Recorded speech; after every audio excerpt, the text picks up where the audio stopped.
वाराणसी के काशी हिंदू विश्वविद्यालय में मानव मस्तिष्क के विकास को लेकर के शोध हो रहा है।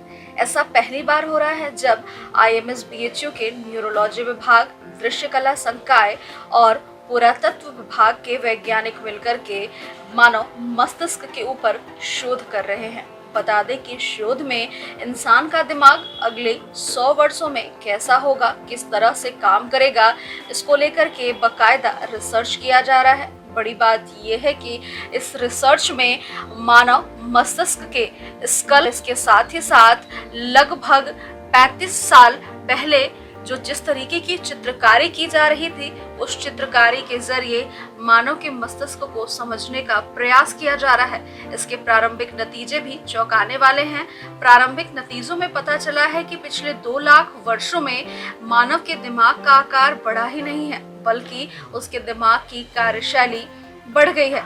2 लाख साल पहले मनुष्य औजार बनाता था, अब सैटेलाइट बना रहा है। इंसान के दिमाग की संरचना पर पहला अंतर विभागीय शोध काशी हिंदू विश्वविद्यालय में हो रहा है, जिसकी अध्यक्षता न्यूरोलॉजी विभाग के अध्यक्ष प्रोफेसर विजयनाथ मिश्रा कर रहे हैं। इसके साथ ही आर्कियोलॉजी डिपार्टमेंट के डॉक्टर जोस रफेल और दृश्य कला संकाय के प्रोफेसर सुरेश के नायर शोध का हिस्सा हैं। इस बारे में न्यूरोलॉजी विभाग के प्रोफेसर विजयनाथ मिश्रा बताते हैं कि पिछले 20 लाख वर्षों के दौरान इंसान के दिमाग की संरचना में हुए बदलावों को समझा जा रहा है और ये पहला अंतर विभागीय शोध होगा जिसमें दृश्य कला संकाय व पुरातात्विक विभाग शामिल है। उन्होंने बताया कि अब तक के अध्ययन से पता चला है कि 18 लाख वर्ष तक दिमाग का आकार बढ़ा, लेकिन पिछले 2 लाख वर्षों से दिमाग का आकार जस का तश है। उन्होंने बताया कि इस शोध का सबसे जो रुचिकर हिस्सा ये है कि इस शोध को इंसानी स्कल और इसके साथ ही साथ उस वक्त की जा रही चित्रकारी और औजारों के जरिए मानव मस्तिष्क को समझने का प्रयास किया जाएगा।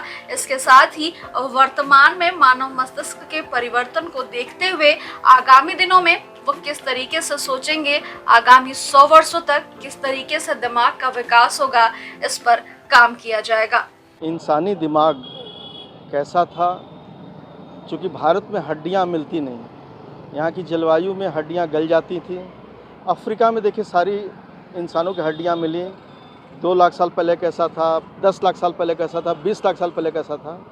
तो यहाँ भारत में हमारा ब्रेन कैसा था, इसके लिए हम लोग को स्टडी करना पड़ता है कि वो करते क्या थे ब्रेन से।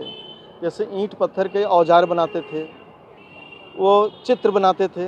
तो जो चित्र बनाते थे मतलब फ्रंटल लोब, ब्रेन का आगे का जो है सोचना, और फिर देखने का मतलब ये रहता है कि ऑक्सीपिटल लोब, और जो हमारी मेमोरी पूरी है टेम्पोरल और एसोसिएशन होता है।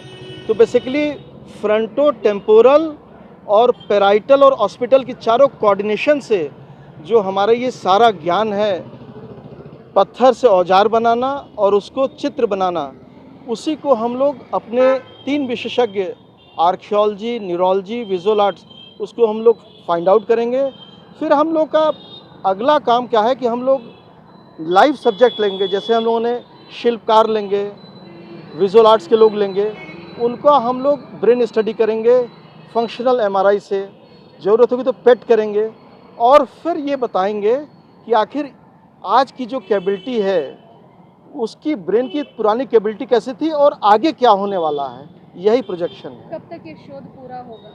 ये अभी अगले 3 वर्ष में पूरा होगा। और सबसे बड़ी बात यह है कि अभी तक देश में और पूरे विश्व में अभी ये प्रोजेक्शन का काम नहीं हो पाया है। अभी अपने भारतीय कंटेक्स्ट में तो कहीं नहीं मिलेगा आपको कि इन जो पत्थर के औजार हैं, जो पेंटिंग्स हैं, उसका कैसे हम लोगों ने किया।